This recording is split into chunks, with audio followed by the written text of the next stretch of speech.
Sunong kinabuhi sa siman, ang pamilya ug anak imong yung biyaan. Musakay sa barko para mo trabaho, ato sa laing nasod para mo asenso. Pero dili ra na nakuhuna-hunaon, akong ginahuna ang kaugmaon. Matabangan ng pamilya para makaahon, mahatagan ng anak una ay ayuon.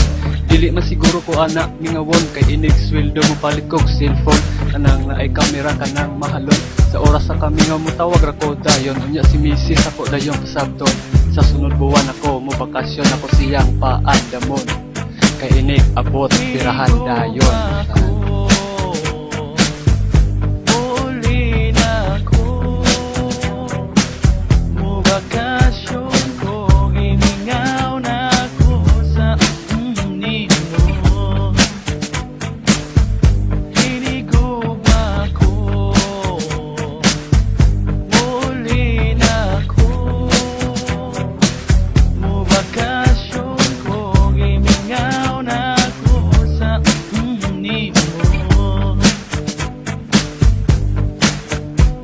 Di ay glagyo, basta lang madato.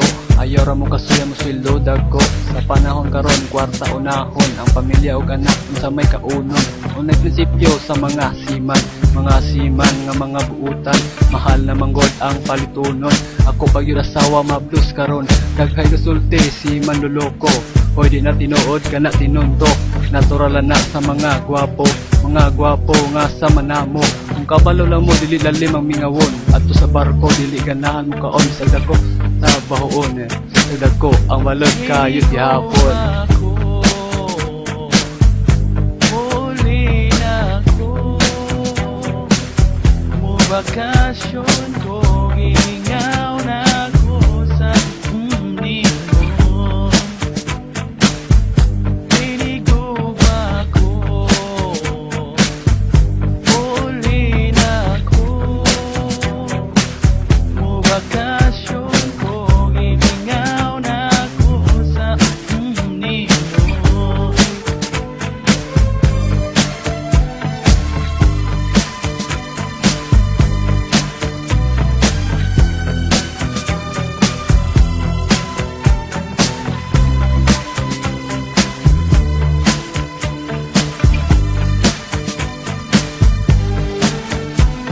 Apoy si Manlo ko'y kaayo, naniguro gyud sa iyang trabaho. Halos ipadala na niyang sweldo, pero iyang asawa nagtinunto.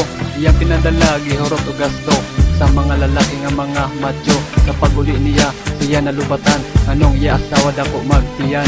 Ako'y nailhan usap og kasiman, sa iya asawa gibinuangan. Nakikrelasyon sa ilang silingan, luoy nga siman walay sa labutan. Sa paguli niya siya natingala, anong buntis man ang iyang asawa. Iya gipangutana kung kinsay amahan, oy pagkapait si kumpare man.